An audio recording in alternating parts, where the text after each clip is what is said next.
Aladdin हमारी दुनिया का एक ऐसा किरदार था जो क्या पता कितनी सदियों तक याद रखा जाएगा। हम अलादीन और अलादीन के चिराग की कहानियाँ बचपन से देखते और सुनते आ रहे हैं और यह कहानियाँ हमें अपने बुजुर्गों से सुनने को मिलती हैं। अलादीन और उसके जादुई चिराग की कहानी हमारी दुनिया में सदियों से मौजूद है। आज अलादीन और उसका चिराग हमारे दिमाग में ऐसा बसा हुआ है कि मानो लगता है वह कहानी हमारे जीवन में अनंत काल से मौजूद है। लेकिन मैं आज आपको अलादीन और उसके जादुई चिराग की कई ऐसी हकीकत से रूबरू कराऊंगा जिसके बाद आप इस कहानी को एक अलग नज़र से देखने लगेंगे।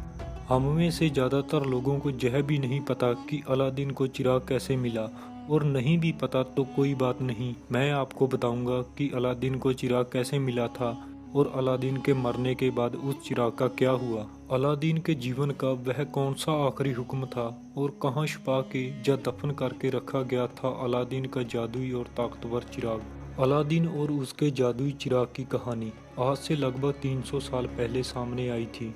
किसी का मानना है कि इसे सिर्फ एक कहानी के तौर पर 300 साल पहले लिखा गया था, लेकिन कुछ ऐसे जिज्ञासु लोग हैं जो मानते हैं कि यह कोई कहानी नहीं बल्कि एक हकीकत थी और लोग इसे याद रख पाएं इसलिए इसे लिखा गया था। जैसे कि हमारे गीता, महाभारत, पुराण इत्यादि जो भी हो, आप इसे किस तरह याद रखते हैं, एक कहानी के तौर पर या एक हकीकत समझकर, मुझे कमेंट करके ज़रूर बताइएगा।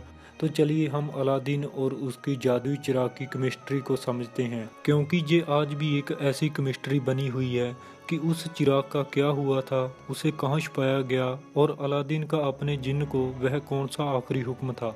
अलादीन बगदाद का रहने वाला था, लेकिन उसके पिता चीन से भागकर आए थे।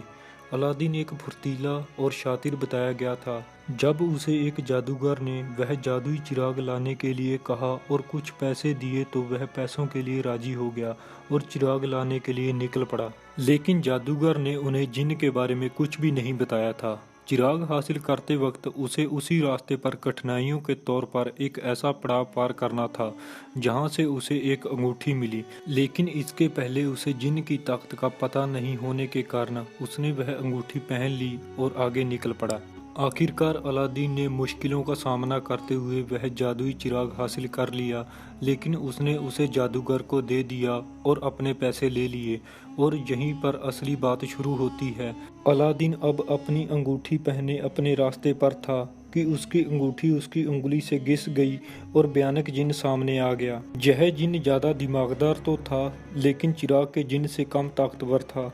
जिन्न जैसे ही उनके सामने आया और बोला, क्या हुक्म है मेरे आका, तो अलादीन डर गया। लेकिन फिर उस जिन्न ने सारी हकीकत और उस चिराग के जिन्न की ताकत से उसे रूबरू करा दिया। ख्वाहिश के तौर पर अलादीन ने उससे वह चिराग मांगा ताकि उसे चिराग का जिन्न भी मिल सके, लेकिन ऐसा वे अंगूठी का जिन्न नहीं कर सकता था, क्योंकि अगर ऐसा होता तो दुनिया के सारे जिन्नों का एक ही मालिक होता।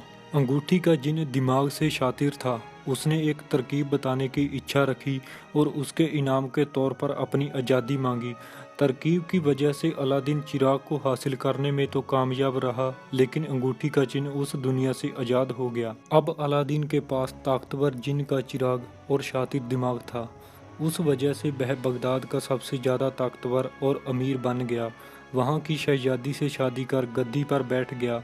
अपनी पूरी ज़िंदगी लोगों की भलाई के लिए जिया और जिन्न को भी अपने भाई की तरह रखा। लेकिन आखिरी वक्त जब मौत आई तो दोस्तों, मौत एक ऐसी चीज़ है जिसे कोई भी नहीं हरा सकता। मौत इस दुनिया में सबसे ताकतवर है जो अपना काम बहुत समझदारी से करती है और उसे कोई नहीं रोक सकता है। जब मौत आई तो अलादीन ने बहुत समझदारी से एक ऐसा हुक्म दिया कि मौत भी उसकी प्रशंसा करने लगी, क्योंकि अलादीन ने जिन्न को हुक्म ही कुछ ऐसा दिया था। अलादीन आखिरी वक्त चिराग अपने हाथ में लिए और उसमें से जिन्न आया और उसने बोला, क्या हुक्म है मेरे आका। और अलादीन ने कहा, ऐ मेरे जिन्न, जा एक ऐसी जगह दफन हो जा जहाँ तेरा दीदार किसी को भी ना हो और जो तुझे पाना चाहता हो उसे अपनी मौत के बाद ही प्राप्त हो सके, ताकि तेरी जैसी ताकत से कोई ना कर सके बुराई। यही है हुक्म आखिरी मेरे भाई। कहते हैं जिन्न को अलादीन अपना गुलाम ना मानकर अपना भाई मानता था, इसलिए अलादीन की मौत के बाद चिराग उसके पिता के गांव यानी चाइना के सेंट्रल एशिया में स्थित हो गया।